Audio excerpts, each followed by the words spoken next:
Hello everyone, welcome to the Redmen TV. Twitter reactions from you on Liverpool, Burnley and our 3-1 win at Turf Moor. I'm going to kick things off with Chad Lizzo, who is at the grateful _red_. Alisson is brilliant. Yes, if you haven't seen my match reaction, you'll know he does things to me. He gives me feelings that I've never felt before.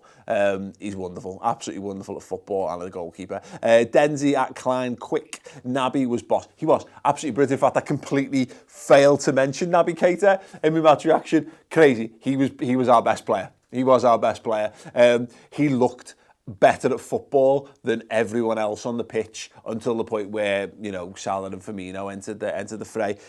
Great. That's the lad that the way he played is exactly what Liverpool have been lacking. And, you know, bear in mind, Liverpool played a pseudo 4-4-2, 4-2-2-2, whatever you want to call it today. And he played deep as well. And he was that linchpin, driving forward, ghosting past men for fun, looking to link play. I mean, look at the little ball he plays into Origi's feet in the build-up to Milner's goal.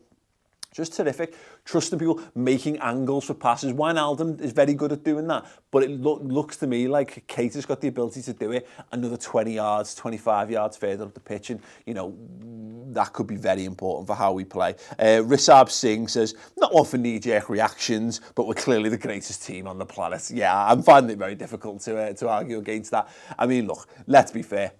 Man City are absolutely sensational, aren't they? They're a bloody good football team. They've got amazing players and they've got all those things going for them. Financial doping. But they're good and they're ahead of us in the table. So, you know, if at the moment Liverpool are only the second best team on the planet, I can live with that for now. But knowing full well, there's only 15 games gone in this season. There's a hell of a lot of football still to be played. Matthew Pryke. Alisson and Naby are what we've been missing for years. Both were class. Get in, lads. Huge 3 points. Yeah, absolutely. This is what happens when you spend big. When you spend big money, we're not balking at asking prices. We're going out and getting the right players for our team, no matter what the cost. And look, add Virgil van Dijk into that list as well. Add Mohamed Salah to that list, to be perfectly honest, as well. And yeah, look, Liverpool are absolutely incredible, and yeah, Alisson and Naby typify that at the moment. Oliver at OlioT20. We don't win this game last year. I mean, just to clarify, we absolutely won this game last year, but I take your point. And it was more the way that that scramble that Alisson ends up taking, and it leads to the breakaway goal for the third.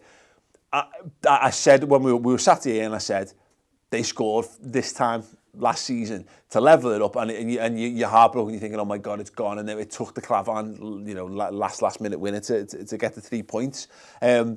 Us being a bit more solid at the back meant we didn't have to, and us having a more strength in depth and more quality meant that we had the clinical touch at the other end of the pitch to put the game to bed. So I'm being facetious there. I know exactly what you mean. Yes, we did beat Burnley away from home last season, but the way that game panned out, you're right, Liverpool could well have dropped points in that in previous seasons, but no, we looked a cut above ultimately. Matthew Hutchinson, Keita is the creativity and drive midfield we've been missing since Ox got injured. I completely agree, mate.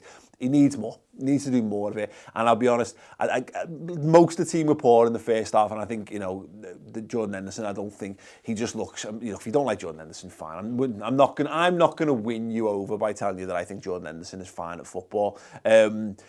He was another player who looked a little bit off the boil, and, you know, for whatever reason, whether it's because he's not good enough or whether it's just because he is good enough and he's just been a bit in and out of the team because of fitness and suspension, I don't know. But Keita wasn't particularly great. You know, he was probably our stand-up player in the first half, which wasn't saying a lot, although he was good, but he got better and better and better as the game went on. He needs to be tested more regularly. He needs to be in that side more regularly, and I'd like to see him in that side with Firmino, because we've spent nearly £100 million on them, and I think we've bought them with one eye on them being our future midfield. I think we're getting closer and closer to what Liverpool's final form looks like for all Dragon Ball Z fans out there. And that's very, very exciting.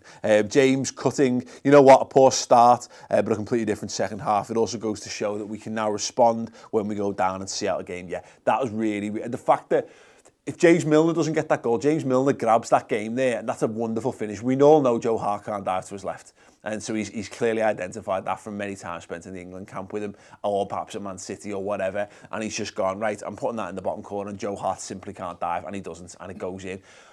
Again, in years gone by, we might have toiled and laboured a bit. Someone to grab the game and stick the ball in from distance their game-changing moments. And yeah, that shows the depth of character and the depth of quality that we've got, that James Milner's able to do things like that. Matthew Guido, Sturridge man of the match for me. He did so many things right in transition, especially that pass to free Salah on the counter to help Shaqiri goal.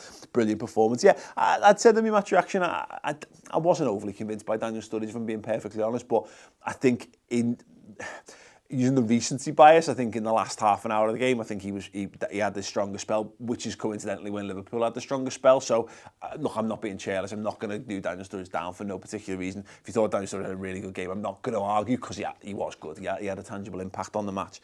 Kiwi Scouser, at Kiwi_Scouser says, we're 15 games into the season and on pace to score 99 points. We'd just be Everton in the 96th minute and United at 9th in the table. I don't think I could love life anymore right now. Right now, I agree. I don't think I could love it anymore. How I could love it a bit more is if Chelsea turn over Man City the weekend, the Reds get a win against Bournemouth and we stride into first place in the league. If you think that can happen, drop a like on the video. If you enjoy the Twitter reactions, if you enjoy what we do and you want to either watch more content or you want to support us so we're able to do these free videos, go over to the redmentv.com and sign up. You get a 3-month trial to see what all the extra content's like, and then it's £5 a month. So however you choose to use it, whether it's in podcast form, video form, you can get it in your native podcast app as well. So much content going there, and an exclusive interview this week with Liverpool legend John Barnes that is well worth checking out. Yes, I've enjoyed that. What an evening, what a night, what a time to be a Liverpool fan. See you all soon.